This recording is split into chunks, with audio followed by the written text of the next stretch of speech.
A lot has happened over the past couple of days. The local police will be on the way here shortly. They say they were going to prep and deploy a team.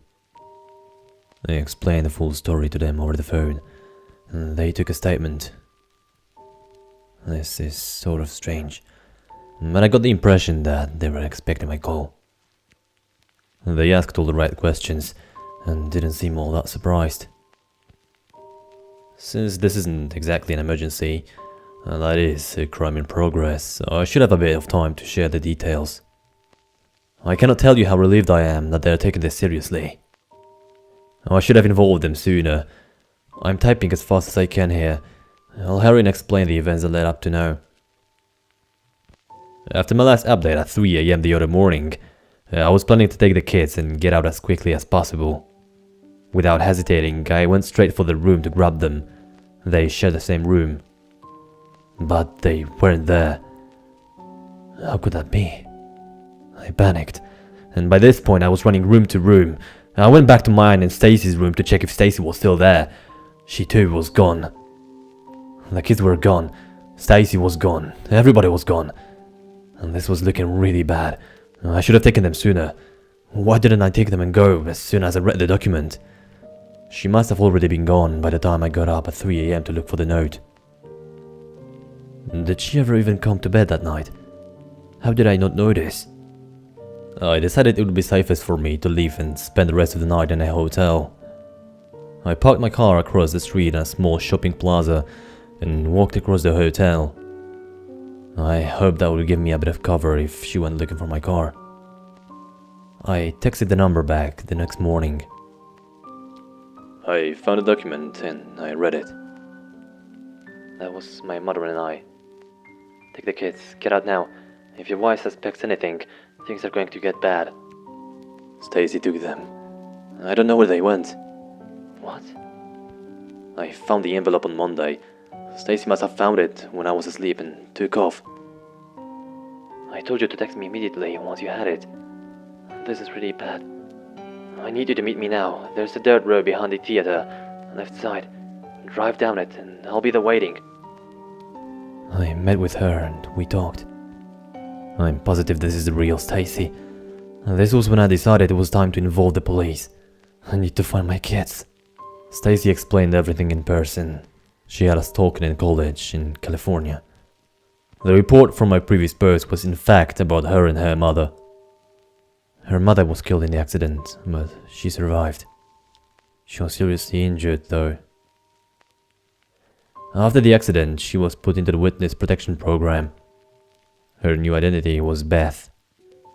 She had a new life and she was living somewhere completely under the radar. Things were going well. She was happy. Or as happy as she could be, given the circumstances.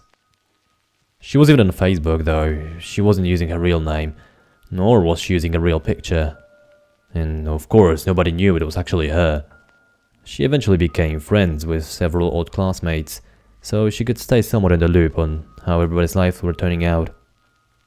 She said she was living vicariously through classmates who were dumb enough to accept a friend request from someone they didn't even know. It was a guilty pleasure. This obviously against the rules of the witness protection program, but she figured it would be harmless as long as she just observed and always used fake information. As our 10-year reunion approached, she saw a Facebook group created for our class that several prior classmates were joining.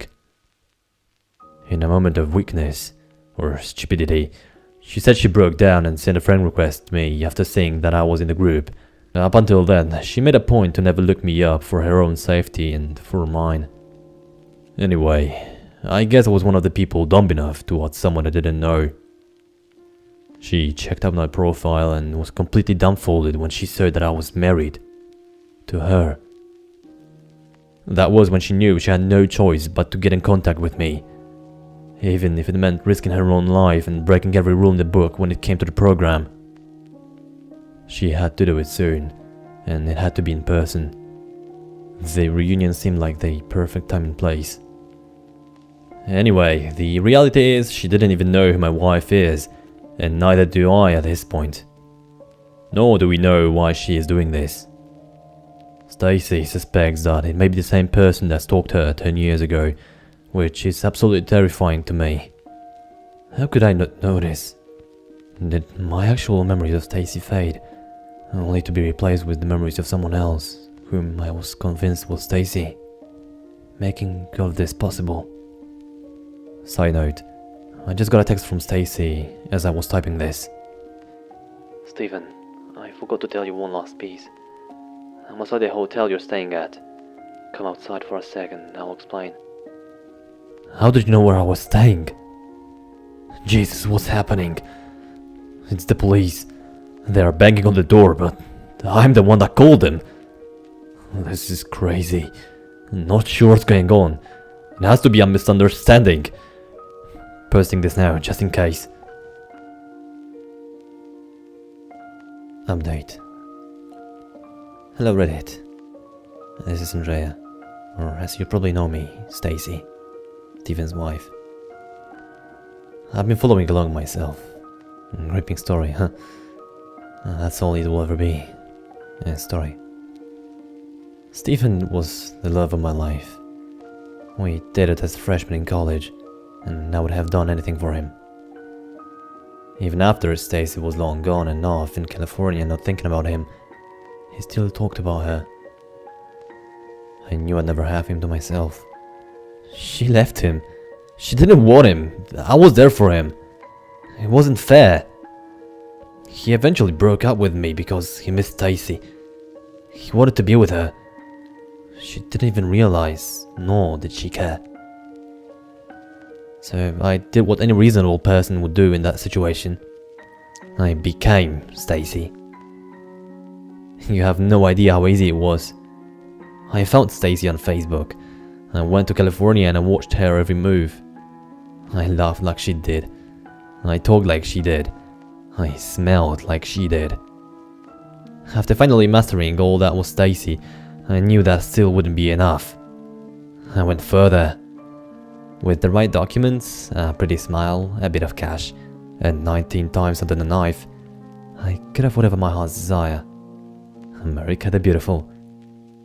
The procedures were grueling, but in the end, God, was it worth it. I digress, back to the day's events. His laptop was open, so I went ahead and took the liberty of picking up where he left off. I had to finish the story so you wouldn't be left wondering what happened. That is, had the story not all been a delusion. When I left the house that night after finding the note, I immediately contacted the local police. I have indeed been lurking, so I told the story just like he told it. I showed them the pictures of us, dating all the way back to our high school years. Even I'm surprised how easy it was to sell his delusions as his concerned wife. To them, his schizophrenia diagnosis was apparent. We see it all the time, they said. The story was incredulous. He was clearly a threat to me and to our children. I told him he would be calling, and I was right.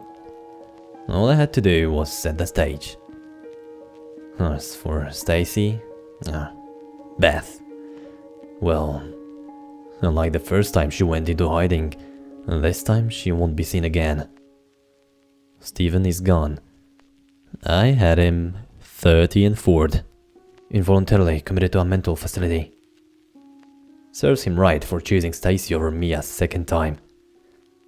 Either way, he'll now get the treatment he so desperately needs and deserves.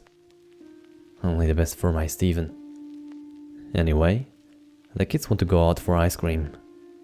This is /you, I'm just confused, signing off. I guess things weren't so perfect after all.